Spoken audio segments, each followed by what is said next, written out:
Bismillahirrahmanirrahim. Assalamu alaikum to all our viewers. This is our educational channel Learning Biology Online, and I am Dr. Asad, and as a specialist of biology I will be discussing another very important component of the kingdom Protista, that includes algae, that are a group of animal-like protists. So the two set of animal-like protists that we will study in this lecture are the euglenoids and the dinoflagellates. So by the end of this lecture you should be able to know why algae or the plant-like protists that are included within the kingdom Protista. Then we will also review the classification of the plant-like protists that we have already covered previously. We will also focus on the characteristic and differentiating features of the euglenoids and dinoflagellates along their significance as well. We will start off with the characteristic features of algae that are unicellular, but they can also be multicellular in some cases.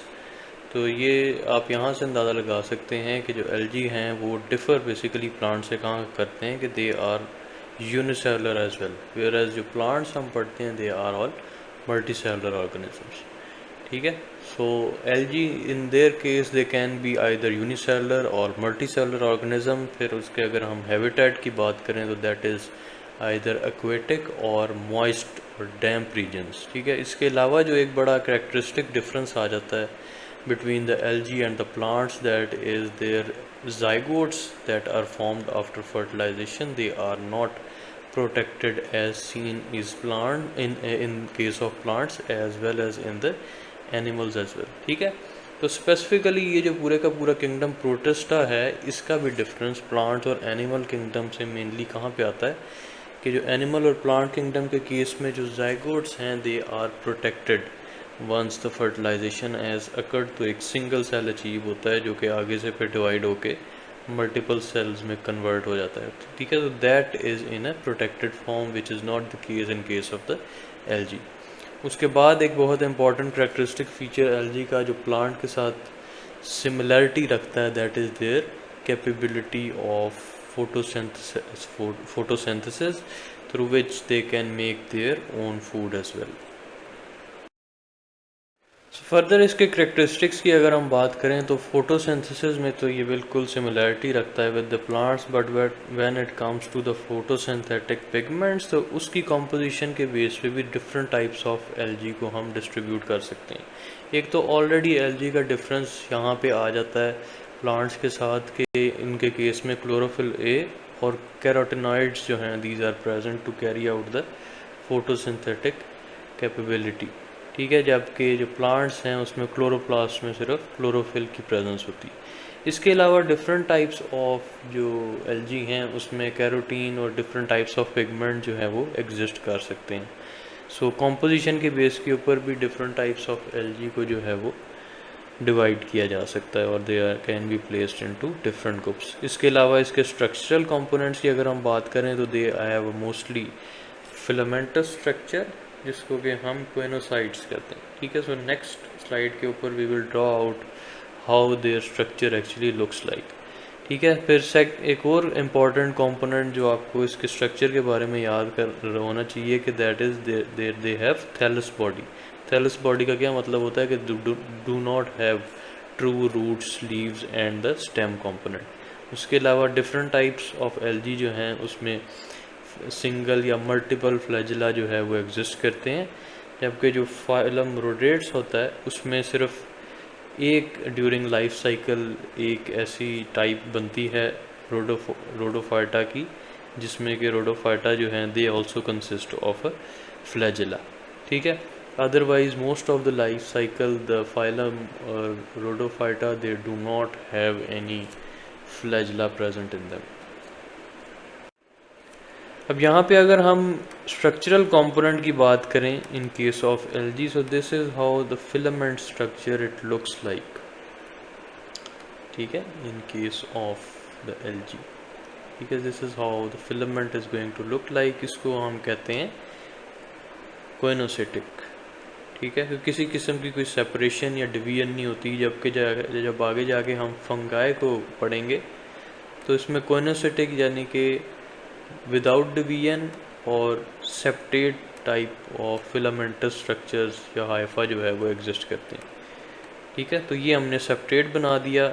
Non septate जो होता है इसको हम कहते हैं कोइनोसिटिक के। इस तरह से सिंगल जो है वो फिलामेंटस स्ट्रक्चर प्रेजेंट होगा।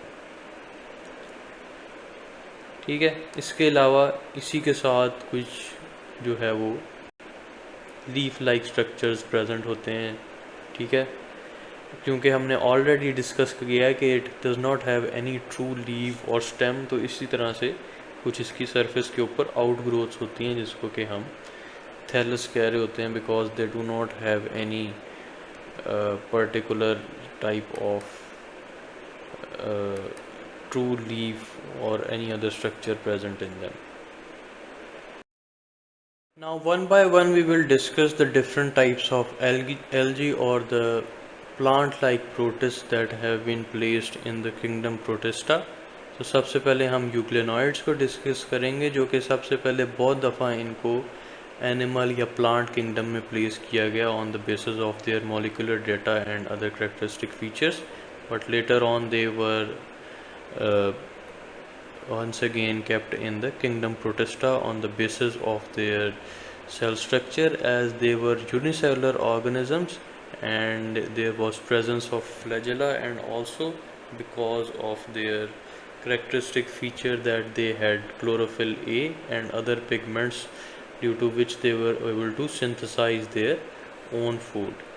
ठीक है, तो यहाँ पे आप देख सकते हैं कि euglenoids they use chlorophyll for their nutrition, और अक्सर डार्क कंडीशंस में क्या होता है कि they lose their chlorophyll and at that particular time they behave as heterotrophs. ठीक है, ऐसे ऑर्गेनिज्म जो कि डेड ऑर्गेनिक मैटर से जो है वो अपनी न्यूट्रिशन को एक्सट्रैक्ट करते हैं rather than make having the ability to make their own food, and some time they appear to be colourless as well.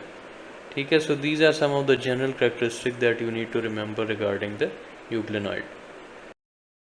Structure की बात करें तो यहाँ पे आप देख सकते हैं this is how a euglenoid may look like, जो कि आप देख सकते हैं कि how a flagella is extending out of it from its cell. उसके अलावा एक यूकैरियोटिक सेल भी आप देख सकते हैं कि किस तरह से well defined nucleus, endoplasmic reticulum, multiple organelles और कॉन्ट्रैक्टाइल वैक्यूल जैसी जो डिफरेंट ऑर्गेनेल्स हैं इसमें present होते हैं, as in case of all the eukaryotic cells. Another very unique type of the plant-like protists that we come across are the dinoflagellates that are mostly found in the surroundings such as the ocean and seas. ठीक है, जो coastal areas होते हैं around the ocean and seas, they are found over there mainly, and they are producers in nature. इसका क्या मतलब है कि they can create their own food. उनकी जो आउटर हार्ड कवरिंग होती है दैट इज़ शेल। ठीक है, एक इंटरलॉकिंग दो शेल्स होते हैं जो आपस में इंटरलॉक हुए होते हैं, and their basic composition is cellulose with impregnation of silica in some regions. ठीक है, इसके अलावा क्या होता है कि कभी कभार इनकी बड़ी रैपिड ग्रोथ होती है जिसकी वजह से दे फॉर्म एक्सप्लोजन्स और they form blooms that are known as red tides. ठीक है, जिसकी वजह से they can change the colour of water. ठीक है, तो जो अनकंट्रोल्ड ग्रोथ होती है डायनोफ्लैजेलेट्स की, जिसकी वजह से क्या होता है कि दे कैन गिव रेड और orange colour to the sea water. इसकी वजह क्या होती है कि अनकंट्रोल्ड इसकी ग्रोथ की वजह से दे प्रोड्यूस सर्टन टॉक्सिन्स, जिसकी वजह से they give such a colour to the water as well, जिसको कि हम ब्लूम फॉर्मेशन या रेड टाइड्स कहते हैं। और ये बेसिकली टॉक्सिन्स प्रोडक्शन होती है by the dinoflagellates through which they can intoxicate even the other organisms that may be present within their surrounding. So that is the uniqueness on the basis of which they are considered to be a different sort of the plant-like protist or the algae. Shell की अगर हम बात करें इनकी, तो this is how their shell actually looks like. So you can see a very hard structure. तो दो different जो है मैनर में दो शेल्स ने आपस में इसके सेल को कवर किया होता है, and those shells are interlocked with each other. तो ये एक स्पेसिफिक पैटर्न भी आप इसके ऊपर देख सकते हैं। और इसके अंदर इसका जो है वो सेल लाइक स्ट्रक्चर प्रेजेंट होता है, that is basically eukaryotic cell, जो कि जो है इसकी न्यू प्रोड्यूसर्स वाली जो नेचर है उसने उसको मेंटेन किया होता है, and it is also involve in performing different functions and production of different sort of toxins.